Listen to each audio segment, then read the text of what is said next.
Bonjour,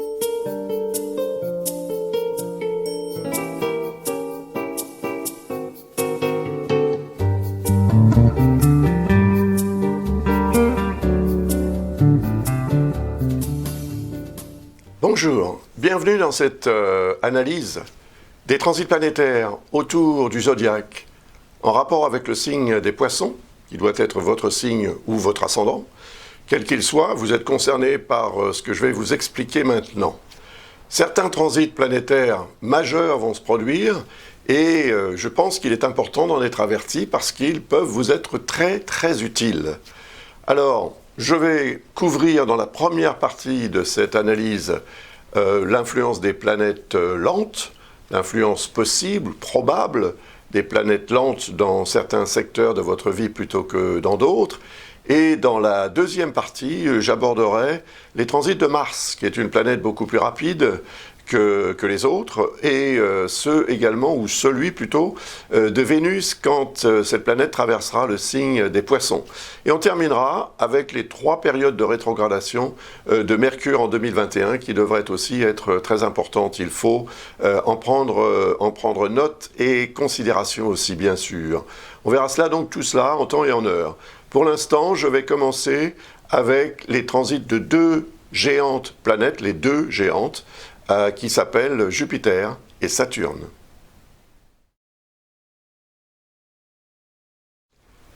Jupiter et Saturne, qui transitent en ce moment, nous sommes aujourd'hui le 20 août 2020. Jupiter et Saturne transitent en ce moment le signe du Capricorne, d'un commun accord avec Pluton, qui s'y trouve également. Et cela a eu une influence qu'on connaît, je veux dire que c'est une configuration exceptionnelle. Donc, quand ces 2 planètes vont sortir du signe du Capricorne, je pense que ça peut produire un allègement, mais ça peut aussi modifier considérablement la teneur de la problématique que nous avons tous, plus ou moins, à gérer, directement ou pas. Tout au moins, nous en sommes plutôt victimes de ce qui se passe depuis le début de l'année 2020, n'est-ce pas ? Donc quand Jupiter et Saturne vont sortir du signe du Capricorne pour passer en Verseau, il est évident que cela peut avoir un effet très intéressant, cela dit, mais en toile de fond, il est possible que cela fasse remonter à la surface certaines réalités qui datent d'un passé plus ou moins ancien. Le signe du Verseau, vous voyez, c'est celui qui précède le vôtre ou votre ascendant. Il est donc relié tout naturellement, ou symboliquement, à ce qu'on appelle la maison 12. La maison 12, c'est la maison qui représente le passé, qui représente aussi les épreuves, d'ailleurs, existentielles, qui peuvent appartenir au passé ou celles qui vous attendent encore. Mais, en fait, la maison 12 représente aussi la dimension spirituelle de la vie. Et je pense que ce transit de Jupiter et Saturne dans ce secteur va avoir un effet assez stimulant sur votre besoin, soit de vous reconnecter avec un passé plus ou moins ancien, pour des raisons qui peuvent être très rationnelles d'ailleurs, et ou pour en prendre conscience ou pour l'apprécier, ce passé d'une façon plus spirituelle, plus holistique, avec une portée effectivement un peu plus élevée que la nature des événements ou des situations eux-mêmes. Donc cela peut vous apporter beaucoup, bien évidemment, parce que, il faut aussi le dire, le 12e signe ou la 12e maison, elle précède le signe ou l'ascendant de la personne, elle représente donc la période de préparation. D'ailleurs, dans un thème natal, on considère cette maison 12 comme étant la période, le secteur représentant la période intra-utérine, au cours de laquelle on s'est formé, on était en gestation et ensuite on est né. Donc il y a quelque chose quand même à prendre en compte par rapport à cette logique de préparation. Qu'allez-vous préparer? Que voulez-vous préparer en 2021? Le transit va commencer de façon tout à fait simultanée ou presque, à 2 jours d'intervalle. Jupiter va passer en Verseau le 19 décembre 2020, donc de cette année, et Saturne va le précéder de 2 jours, le 17 décembre. Donc les 2 planètes vont se rejoindre, vraiment en conjonction, on peut dire, dans ce signe du Verseau, pour la première fois quand même, depuis 1589 ans de cette façon. Donc c'est évidemment aussi une configuration rare et qui aura un effet. dans votre vie, probablement, mais dans la vie de la planète tout entière, avec des répercussions à toutes sortes de niveaux. On le constatera évidemment, et je pense, dès le début de l'année 2021, voire même avant le début de l'année 2021. On en reparlera tout à l'heure. Pour continuer avec Saturne et Jupiter, il faut aussi ajouter que Saturne va séjourner jusqu'en mars 2023, en Verseau.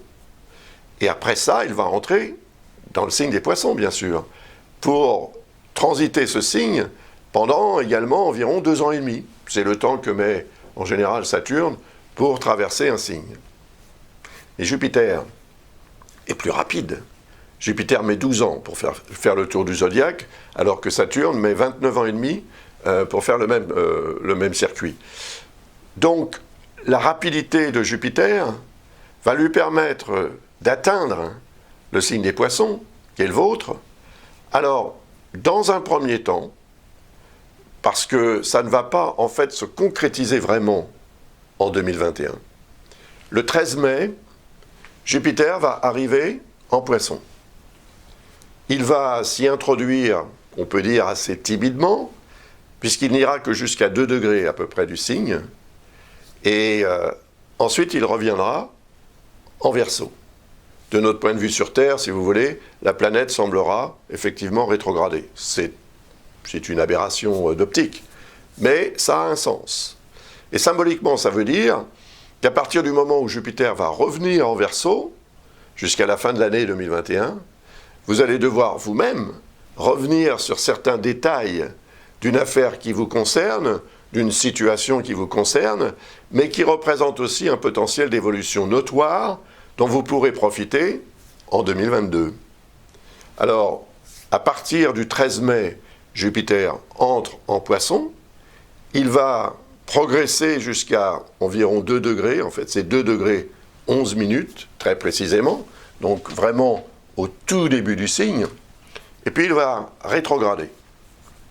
Et le 29 juillet, il réintégrera le signe du Verseau jusqu'au 29 décembre. Et à partir du 29 décembre, il sera en Poissons. Mais il va déjà y aller un peu en Poissons. Donc, il va déjà vous donner, en fait, un avant-goût de ce que vous allez, peut-être, je l'espère, pour vous tout au moins, obtenir en termes d'évolution et de satisfaction en 2022. Et ce que vous allez obtenir, c'est officiel, parce que Jupiter représente tout ce qui revêt un caractère administratif, juridique ou légal, mais en tous les cas officiel. Ça revêt aussi probablement un caractère philosophique, un caractère même peut-être spirituel. En tous les cas, il y a, je dirais, quelque chose de karmique dans ce qui vous attend en 2022. Mais il s'agit là d'un karma positif et non pas d'une dette à payer. Encore que vous puissiez avoir des dettes à payer, bien sûr. Mais ça, c'est une autre histoire. En fait, Jupiter annonce une évolution. Donc il faut, dès que cette planète sera en Verseau, dans le 12e secteur de votre thème, il faut commencer vraiment à vous préparer à cette échéance, qui est une échéance 2022, effectivement, ou fin 2021, ou plus tôt. Mais pendant la majeure partie de 2022, Jupiter sera en Poissons, donc il va vraiment stimuler considérablement votre énergie personnelle et tout ce qui peut vous permettre de réussir dans la vie, en tous les cas de faire évoluer considérablement votre situation, votre statut par rapport à vos projets, etc. C'est très intéressant. Et c'est même beaucoup plus intéressant que ça, parce qu'il y a une autre planète qui intervient qui interviendra d'un commun accord avec Jupiter en 2021 un petit peu, pendant que Jupiter sera en Poissons, mais surtout en 2022, il s'agit de Neptune. Neptune est en Poissons depuis 2012, donc c'est pas nouveau, et ça va durer jusqu'en 2026. C'est une planète très lente, elle met 165 ans pour faire le tour du zodiaque. J'en ai déjà parlé dans la vidéo que j'ai faite l'année dernière, celle d'année d'avant, etc. Depuis en fait la fin de l'année 2011, je parle de Neptune en Poissons, c'est normal. Mais c'est un transit très important et rare, qui est long. Et cette longueur, en fait, peut être à l'origine à la fois d'une sorte d'exaltation de vos capacités de perception, on peut dire extrasensorielles, de votre intuition, de votre inspiration, peut-être aussi de votre créativité. Neptune représente la connexion avec la dimension spirituelle qui nous entoure. Donc cet astre est aussi dans votre signe, votre ascendant, pour vous ouvrir l'âme, en fait, quelque part, pour créer une connexion entre votre vie terrestre et l'aspect plus céleste, plus divin également de votre existence. C'est intéressant, mais ça peut être aussi à l'origine de confusion, car Neptune peut représenter aussi un brouillard, donc une nappe de brouillard que vous traversez depuis un certain temps, pour différentes raisons, mais ce sont quand même des raisons qui vous touchent de près, des situations qui vous concernent directement, intimement même, je dirais, dans votre fort intérieur. Et cela peut avoir évidemment un effet un peu perturbateur, parce que quand on traverse une nappe de brouillard, on ne voit pas trop devant soi, et tout obstacle peut devenir évidemment comment dirais-je, une raison d'avoir un incident de parcours ou un accident. Donc on fait très attention, mais en même temps, il faut quand même avancer. C'est ça la vie. Et parfois, effectivement, on se trouve dans des situations qui ne permettent pas d'avoir une vision précise de l'avenir. Alors, Jupiter va vous aider. À partir donc du moment où Jupiter va passer dans le signe des Poissons, je vais le noter ici, c'est le 13 mai jusqu'au 29 juillet, Jupiter sera dans le signe des Poissons, et pendant cette période, il est fort probable que, s'annonçant dans la piscine, on peut dire, de Neptune, en plus le Poisson c'est un signe d'eau, eh bien, va aussi envoyer un message à Neptune. Ce message c'est « j'arrive, je vais te rejoindre Neptune ». Neptune est le maître, comme on dit, la planète qui représente le signe des Poissons. Mais avant qu'on ne découvre Neptune, ce qui n'est pas très ancien, la découverte de Neptune, ça date du XVIIIe siècle, donc avant qu'on connaisse Neptune, on accordait la maîtrise du signe des Poissons à Jupiter. Donc ce sont quand même deux astres qui sont connectés d'une certaine manière. L'un représente effectivement la spiritualité à l'état pur, c'est Neptune, et l'autre représente plus l'approche philosophique de cette même spiritualité. Et puis Jupiter représente, c'est vrai, les acquis et les opportunités, l'opportunisme aussi d'ailleurs, et puis le côté en fait j'en veux plus et toujours plus, donc c'est la notion de croissance, d'évolution, de progrès et l'aspiration à la réussite que représente Jupiter. Donc quand il va rejoindre Neptune, il va avoir évidemment un effet sur votre potentiel de réussite dans la vie, puisque Neptune vous représente soit par le truchement de votre signe solaire, soit par celui de votre ascendant. Vous allez être considérablement dynamisé, mais je dirais favorisé. C'est-à-dire que de réelles opportunités peuvent se présenter pour vous permettre de faire évoluer les choses. Et votre vie peut prendre une dimension complètement étonnante et exceptionnellement étonnante même, je dirais. Parce que 12 ans, c'est le temps que met Jupiter pour faire le tour du zodiaque, nous sommes d'accord? Eh bien, 12 ans auparavant, avant 2022, voire même 2021, nous étions en 2009 ou 2010. Et à cette époque-là, Neptune n'était pas en Poisson, il était en Verseau. Ce qui veut dire que cette conjonction Jupiter-Neptune qui se produira en 2022 est exceptionnelle.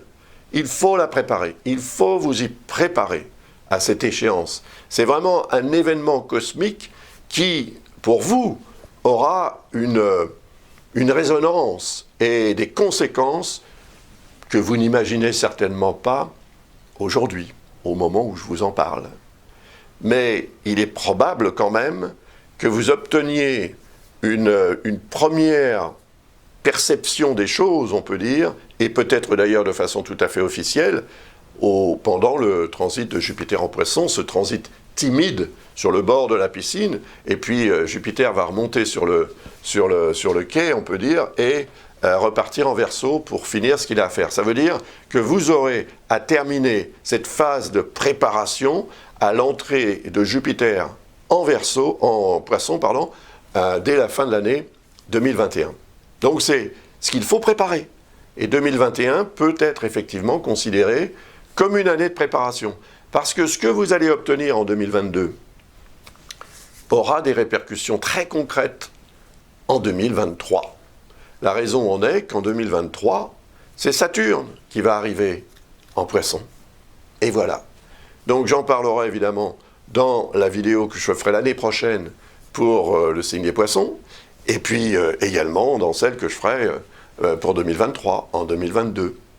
Voilà, pour l'instant on est en 2020, je parle de 2021, et je vais continuer avec une autre planète qui, elle, peut semer un peu la zizanie, il faut bien le dire. Il s'agit d'Uranus. Uranus est en Taureau. Uranus est en Taureau depuis le mois de mars 2019, avec une incursion aussi en 2018. Uranus en Taureau est en harmonie avec votre signe, ou votre ascendant. Car le signe du Taureau est ce qu'on appelle un signe de terre, et le vôtre est un signe d'eau. Et la terre et l'eau sont des éléments qui se mélangent assez facilement, spontanément je dirais même, et qui peuvent constituer un mélange constructif. On s'en sert d'ailleurs pour construire. Donc il y a ce qu'on appelle un sextile, qui est un aspect tout à fait harmonique, qui va vous apporter quelque chose, en termes, je dirais, d'adaptabilité. Car Uranus représente ça. Uranus représente les changements importants qui peuvent se produire dans la vie. Et il est possible que vous ayez dû gérer des situations qui ont entraîné des changements majeurs dans votre vie. Et cette capacité d'adaptation vous permet de rebondir, quelle que soit la situation ou l'événement et le changement qui aurait pu s'imposer de lui-même. Mais il est possible aussi que vous l'ayez imposé vous-même, ce changement. Et même s'il est ensuite à l'origine d'une période d'adaptation plus ou moins longue et plus ou moins difficile, préoccupante, etc., il n'empêche quand même que, vu qu'Uranus représente l'avenir, c'est lui qui va finir par avoir raison, en fait, d'un passé peut-être qui pourrait être mitigé en termes de résultats obtenus, si vous voulez. Donc, Uranus vous propose justement une espèce de porte de sortie, mais ce n'est pas pour fuir la réalité, bien évidemment. C'est pour vous engager sur la route de l'avenir, pour aller vers ce qui vous attend. Et ce qui vous attend, si on considère ce que je viens de vous dire à propos de Jupiter et Neptune, ce qui vous attend, c'est du haut niveau quand même.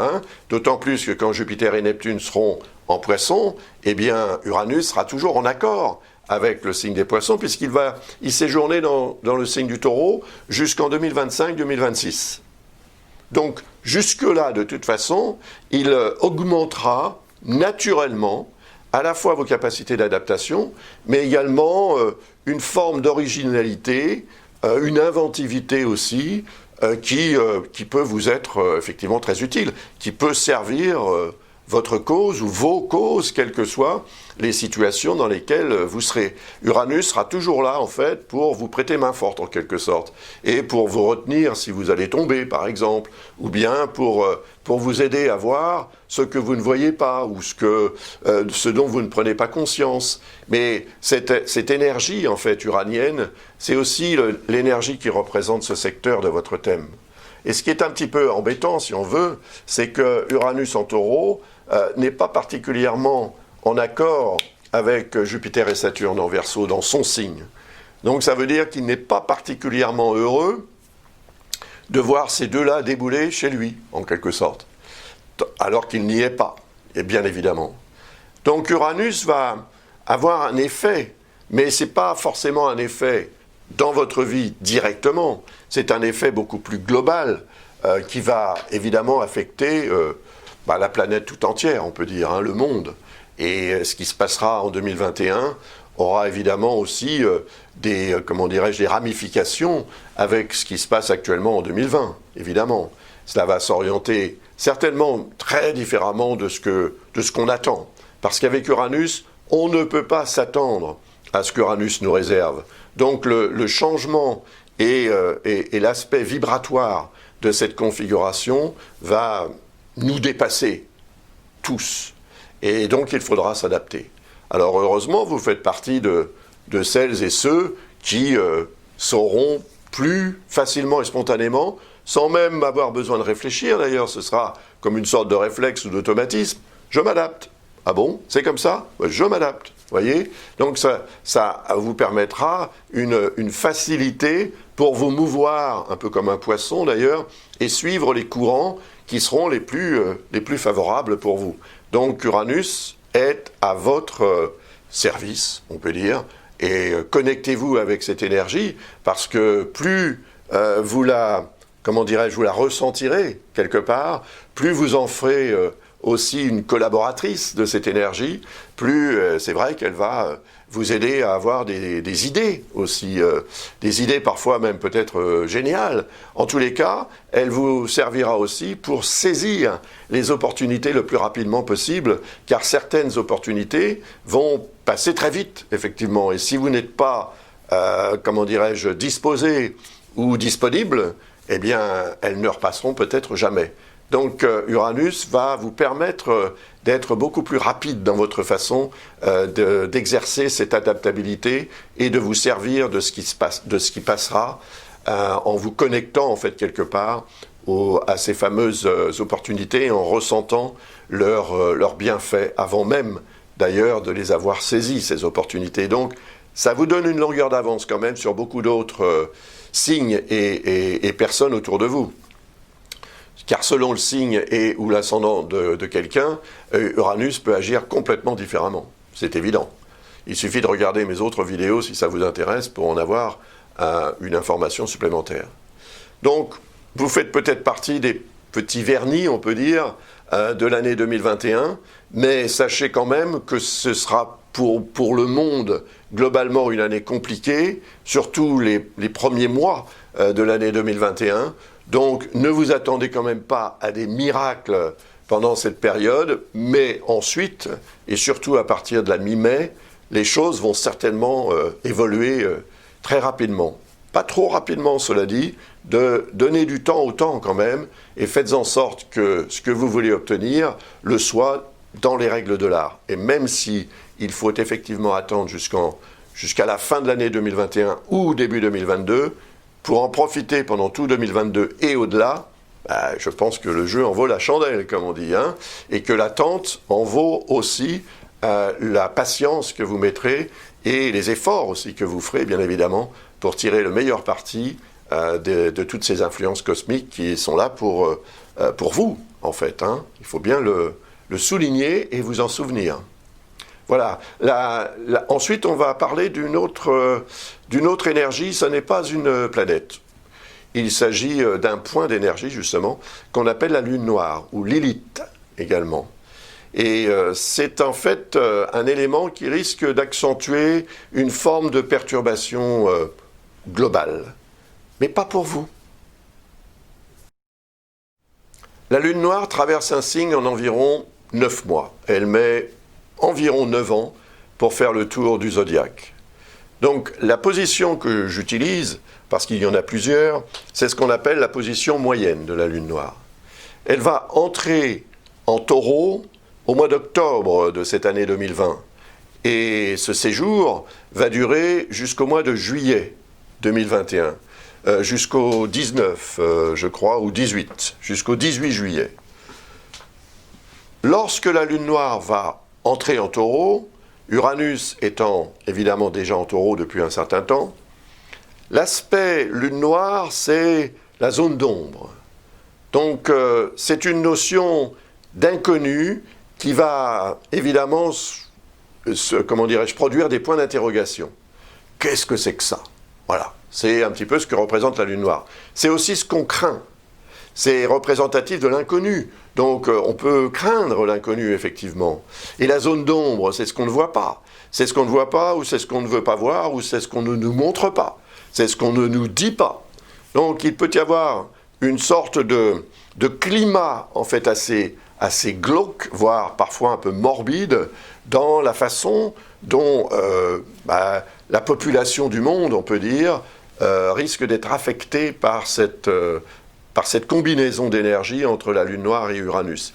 Car cette notion de changement, elle est là, elle existe, on en parle d'ailleurs par rapport à ce qui se passe depuis le début de l'année 2020. On parle du monde d'après et du monde d'avant, donc on est bien dans cette logique de changement. Mais ce monde d'après, comment sera-t-il? Comment va-t-on l'organiser?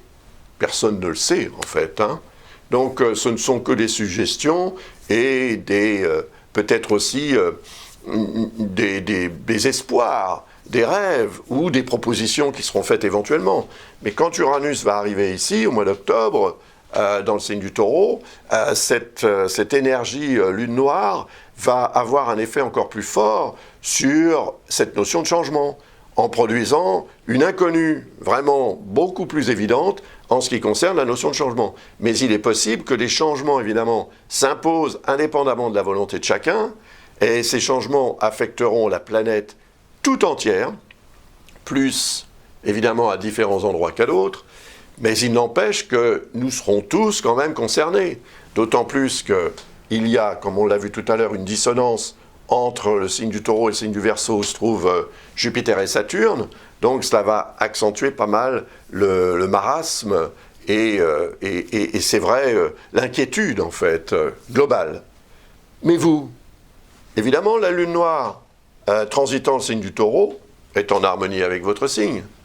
Donc, même si vous êtes affectés, parce qu'on le sera tous, plus ou moins bien sûr, par les circonstances et les événements et les situations, etc., qui peuvent émerger et imposer toutes sortes de restrictions aussi peut-être en 2021, il semble malgré tout que vous restiez plutôt à l'abri des perturbations réelles. Et même si elles vous affectent, encore une fois, finalement, elles peuvent devenir aussi pour vous une source, sinon d'enseignement, peut-être même de bénéfices, d'une certaine manière. Il y a parfois beaucoup à gagner d'une situation qui semble être complètement perdue, voyez ? Et c'est probablement cet esprit, en fait, cette capacité à retomber sur vos pieds et à faire en sorte aussi peut-être d'aider ceux de votre entourage à le faire, qui vous sera très utile pour traverser une période qui, indépendamment de votre fête, sera compliquée pour la planète tout entière.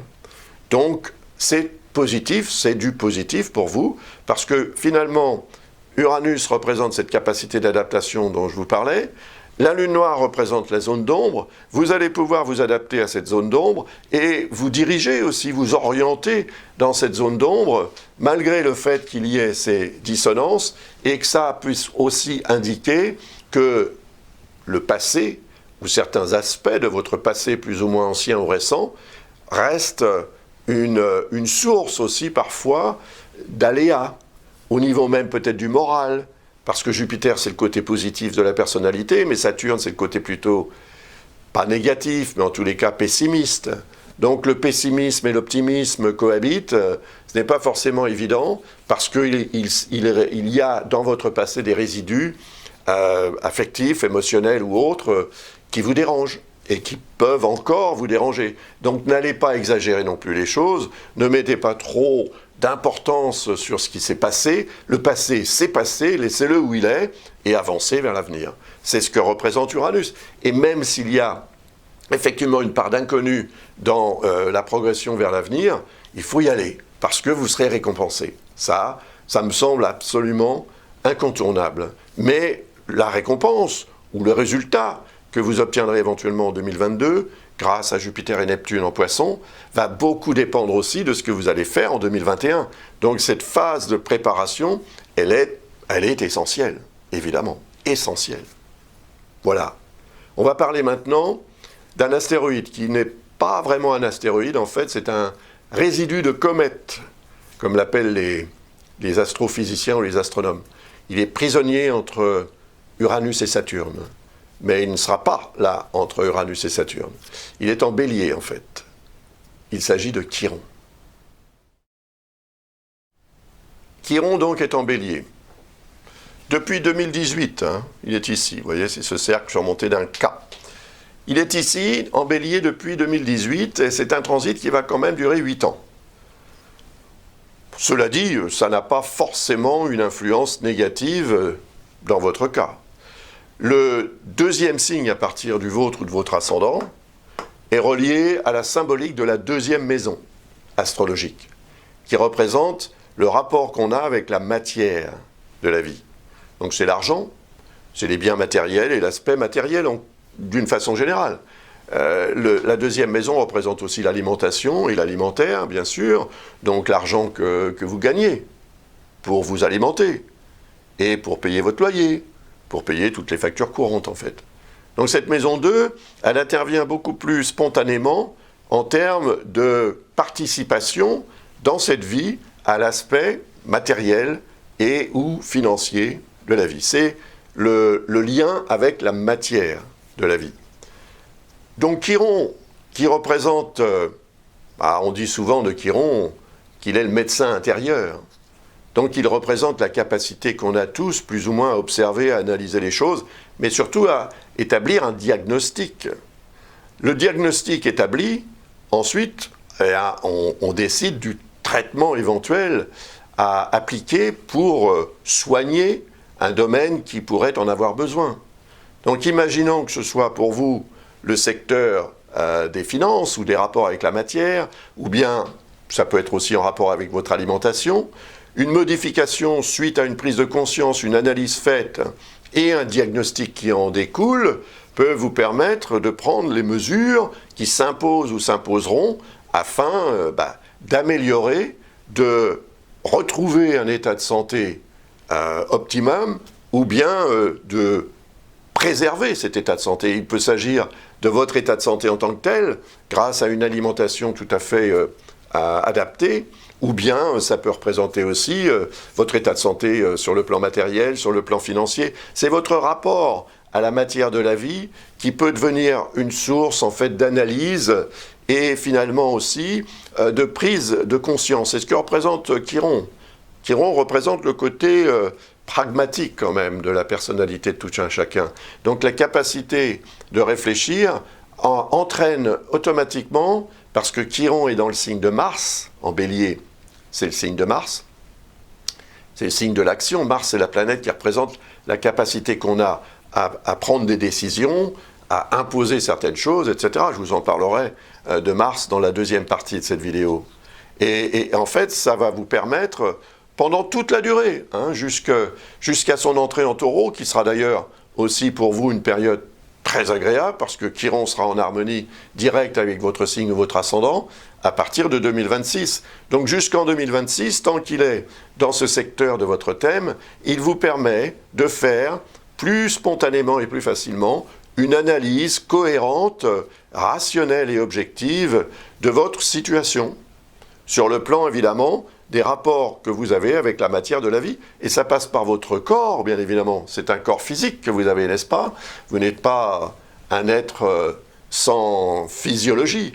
Donc cette physiologie, elle peut être tout à fait favorisée par une observation des règles simples, d'hygiène alimentaire et autres. Et voilà, et ça peut vous permettre, en prenant les dispositions, en agissant en fonction de ce que vous avez besoin de régler, de résoudre, de réparer ou de soigner, ou tout simplement de préserver.